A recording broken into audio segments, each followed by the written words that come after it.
সাদা তেলের মধ্যে আলু আর গাজর, রসুন এগুলো দিয়ে একটু ভালো করে এটা ভেজে নেবো। আর দেবো পেঁয়াজ কুচি, সবগুলো একটু ভালো করে ভেজে নেবো। আলুটা ছোট ছোট করে কেটে দিয়েছি, গাজরও তাই। পরিমাণ মতো নুন দিলাম, দিয়ে কড়াইশুঁটি দিয়ে দেবো। এখন এগুলো নেড়ে চেড়ে অল্প আঁচে ভালো করে ভেজে নিচ্ছি, যাতে আলু আর গাজর সিদ্ধ হয়। এখন এখানে আমি নিয়েছি 5টা ডিম, তার মধ্যে এই ভেজে রাখা সবজিগুলো আর পেঁয়াজ শাক দিয়ে দিলাম। দিয়ে এটা খুব ভালো করে ফেটিয়ে নেব সমস্ত সবজিগুলোর সাথে। অল্প পরিমাণ নুন দিয়ে দিয়েছি, আর এখানে দেবো এর সাথে একটু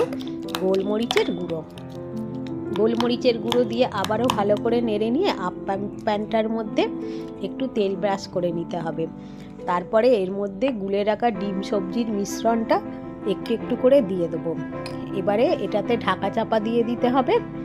দিয়ে গ্যাসের ফ্লেমটা এখন লোতে রেখে দেখুন 1 পিঠ হয়ে গেছে, আর 1 পিঠ উল্টে নিচ্ছি। স্ন্যাক্স হিসাবে এটা